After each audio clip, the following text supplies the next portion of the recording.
Well, there's so much to get into in this one. You ain't so tough with that bad boy tuck. I'ma get it how I'm living, I'ma walk the walk. Outline my lines, I rap through thought. Hey guys, what's going on? Welcome back to Football Therapy with me, your host Jan. I hope you're doing well, mate. I really do hope that. Welcome back to Chelsea news. The stuff we're talking about today is Chelsea's new sponsor. The logo looks cool, but where the ruddy heck did they come from?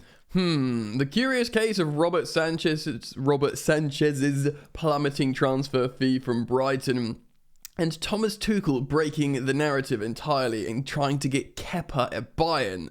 Wow. There's lots to get into. It's going to be a long and hopefully very good video. So in the meantime, I'm delighted to show you this. A big thank you to Surfshark, my partners, for sponsoring this video. Surfshark is the best VPN out there available on the internet as far as I'm concerned, and everyone should have a VPN in this day and age. Everyone uses the internet on multiple devices, and a VPN, Surfshark, will move your computer's location, essentially its identity, your internet's identity, to different places. As you can imagine, this is massive for security and safety in the digital age of piracy and identity fraud and just people trying to get your details. If you've got Surfshark, the data pirates won't be able to find your location, won't be able to find you essentially, and won't be able to steal your data. Very important. Now, away from protection, you can utilize Surfshark as a tool to take control. Take control in opening up more entertainment for you. For example, certain videos that you were previously unable to watch due to where you're watching it from, your location in the world, you can simply choose another location in the world with Surfshark, a location that this piece of media is not locked away to, so suddenly you can just change the location and watch it. It's incredible. The way I choose to express myself in these ads is through protection, through unlocking media, but also through Netflix, because that's what I use the most. I utilize Surfshark's ability to move me from the UK's library of Netflix over to the USA's library, which of course unlocks a whole new load of shows and movies that I can watch. You know, and it takes like a few seconds. It's so worth doing. Also, the Premier League starts this weekend, and for you boys going abroad, you need to make sure you've got Surfshark to watch those games. If you head over to Surfshark and use my code FOOTBALL, you can get 3 months free just by using my code FOOTBALL or simply clicking the link in the top of the description to go take advantage of this incredible deal. Go check out that deal. In the meantime, where should we start? Kepa got to Bayern to Tuchel, which is a mind-blowing thing. Robert Sanchez, or you know what, let's just start on the new sponsor, shall we? Yes. So I'm sure many of you have seen around social media, Chelsea have reportedly agreed a deal with Infinite Athlete. There's been loads of player edits with the logo on the new shirt, and I must say, it looks pretty cool. Infinite Athlete is a cool name. The logo looks a little bit, it's pretty cool, I guess. But I tried to look up Infinite Athlete, and it turns out they're a very new company that's just sprung out of nowhere, and it's a really, really good, lucrative deal for Chelsea. It's a US-based company that's sort of just popped out of nowhere. I'm not going to make any insinuations, but I'm going to speak about it here. So, a journalist called Lucas Bazchek, I believe, has spoken about, he's a sport business journalist, followed by a lot of big Chelsea-related people. He is explained, as well as Nathan Gissing, who is a good resource, Demartio-related resource in Chelsea, has confirmed this deal is done. Chelsea have a front of shirt sponsor. Whether it'll be on for this weekend, I'm not sure. We'll have to see. But it looks cool on a cool looking shirt, in my opinion.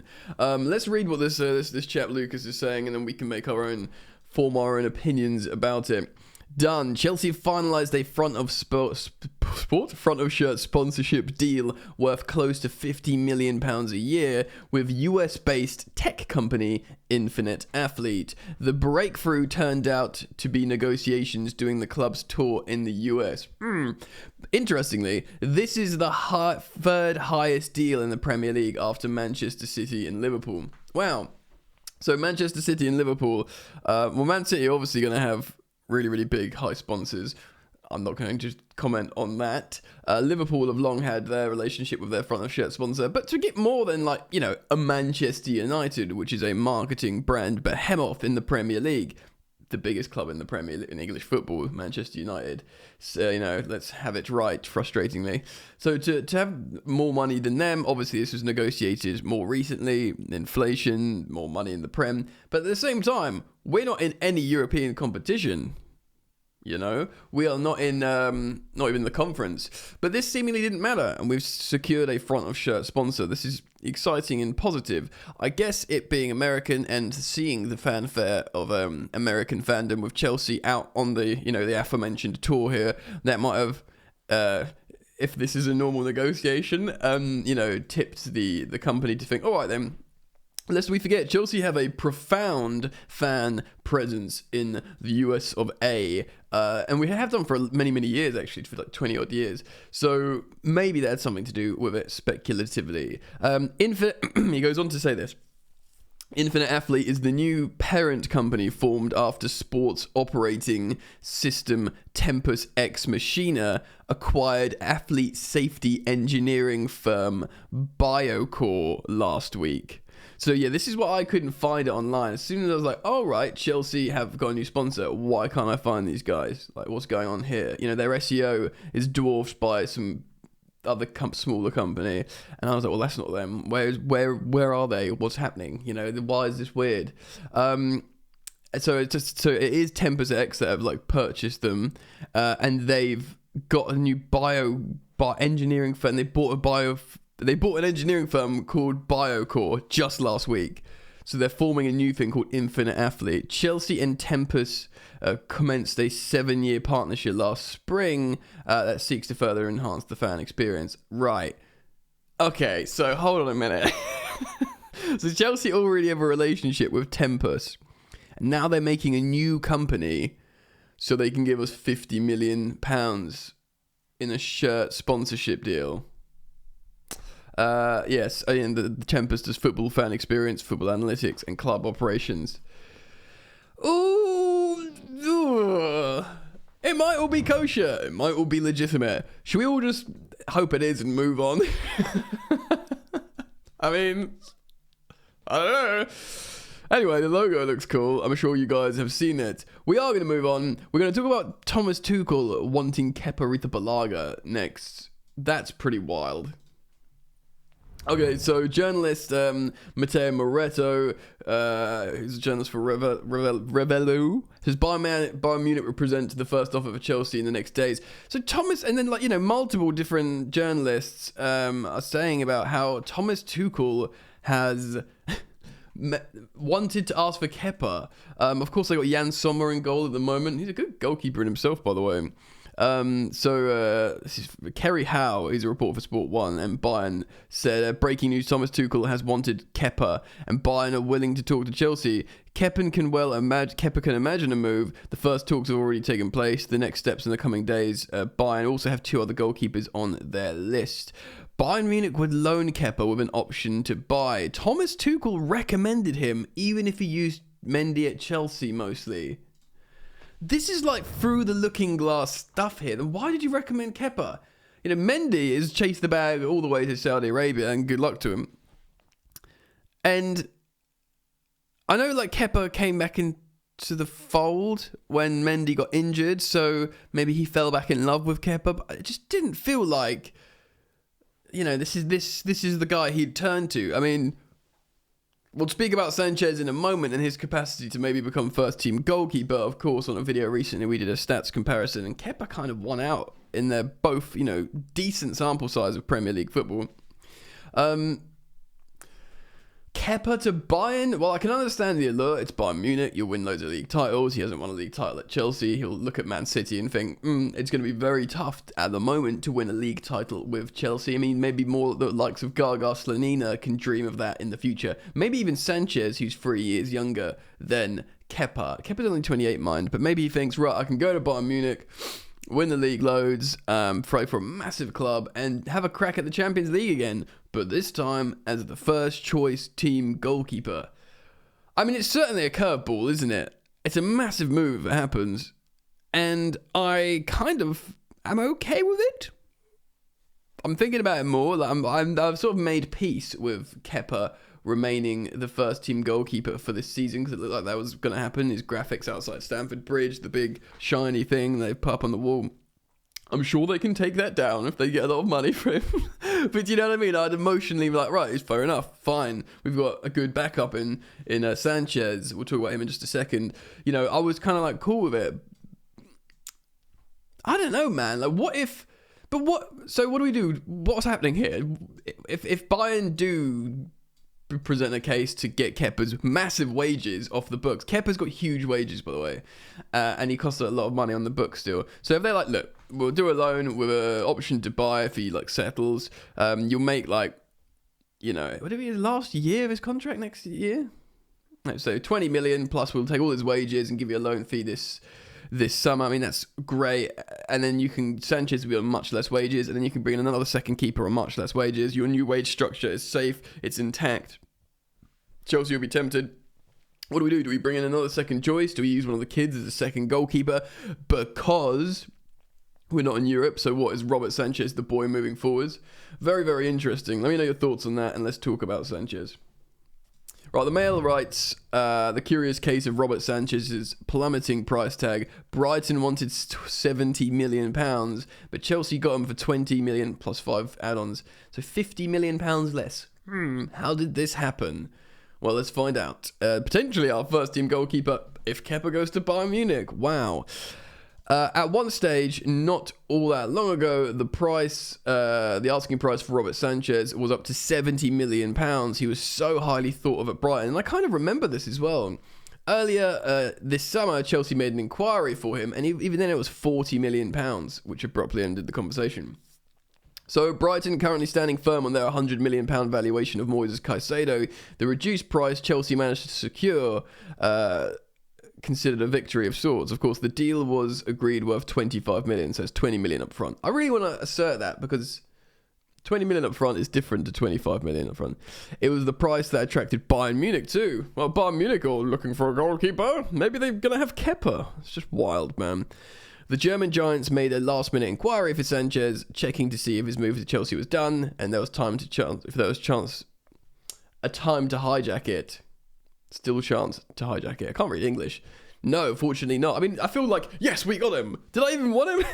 Do you know what I mean? Like, there's that sort of like inherent, like, childlike thing with transfers. Like, you don't even know if they're good, but if you know if he wants him and you got him first, you know, that's a free dopamine hit in the old dome piece, isn't it? The deal was not done at the point, but Sanchez's heart was set on Chelsea. Yeah. Can't be a second keeper at Chelsea and not first at Bayern. Maybe he had different ideas and designs. And his switch, a 7-year contract, was confirmed Saturday morning. That's such a long contract. It was his fallout with De Zerbi that left the situation unsustainable and contributed to the swift reduction in Sanchez's valuation. Of course, he wasn't playing. This is what Brighton do. They're like, oh, okay, he's not playing, he's not worth that much money. But if he's playing, well, if he starts for Brighton, he's worth 200 million. That's just how it works. Nobbers. De Zerbi is a meticulous manager who coaches his players in minute detail, right down to their passing options, available situations. The result of his methods have been there all to see, but in some cases, it can also remove a player's freedom to make their own choices in the movement. It's kind of like, in a way, Conte's football, their autonomisms. I can never say that word. The automated football, that's what we say. And, you know, you might win you a league, but you get ruddy bored, and it's hard work. Victor Moses just standing in the right flank on the wing, just always receiving the ball. That was his entire season. And you're like, I'm going to play the football for you in your head. You just got to run, essentially. I can see how that would be boring. So De Zerbi and Sanchez discussed but never saw eye to eye on the matter, with the manager deciding to turn to Jason Steele, who's like, 7 years a senior, who eventually was the best solution. That decision was initially supposed to be kick up the backside for Sanchez, but the former exceeded expectations and he kept his place. God, unlucky Sanchez. Oh wait, he's our keeper now. The Mail Sport have been told one of the key differences that made Steele better was his simplified, being a small matter of seconds. The 32-year-old is more at ease at pausing on the ball a little bit longer to invite opponents towards him before they could play around him. So yeah, kind of being a pressing trigger, I guess, inviting pressure, which opens up passing lanes to play out. So Sanchez maybe was going too quickly. Premature passing happens to the best of us. Sanchez has made successive starts in Brighton's impressive league win at Chelsea and FA Cup final against Manchester United a week later, which of course they lost only on penalties. Just as frustrating as those familiar with the situation has been the perception of Sanchez. He came in for criticism due to his body language and was unhappy not to be playing, but suggestions he refused to train or sit on the bench in the final weeks have been strongly countered. Yeah, I'm sure Chelsea wouldn't be signing him if he was like going on strike. Doing the Thibaut Courtois thing, you might call it. Still, relations with De Zerbi deteriorated to the point that another first-team goalkeeper, Bart Verbruggen, was signed in the summer, and Sanchez was training with the Brighton's under-18s. And they're live for the £20 million price tag. If he's training with the under-18s, then, that's going to be the reason there. So Sanchez became Brighton's number one after replacing Matt Ryan in similar circumstances under Graham Potter. Of course, I've said this before. If there was any dip in Sanchez's form last season, it is considered no coincidence following the departure of his mentor and goalkeeper, Ben Roberts. Ben Roberts, who is now a Chelsea man. Sanchez said to have cried when Roberts left Brighton, and how indebted he was Roberts' high-level coaching. And the love okay, so he loves this guy, Ben Roberts. Maybe Ben Roberts is the man to make him whole again. You can make me whole again. And Chelsea's first-team goalkeeper, I guess. This article goes on, you can read it if you want. It's basically explaining why he can be whole again at Chelsea. Is Atomic Kid who sang that song? I think so. Wow, what so much popping off, man. What a video. Chelsea's new sponsor popping up out of the ground, apparently out of nowhere. Thomas Tuchel wants Kepa. And the story of Robert Sanchez. I hope you've enjoyed it. If you have, please do drop a like and subscribe. Do go check out Surfshark's amazing deal by clicking the link in the top of the description. It does help me out. And I look forward to seeing you guys again here very soon. Thank you. Peace.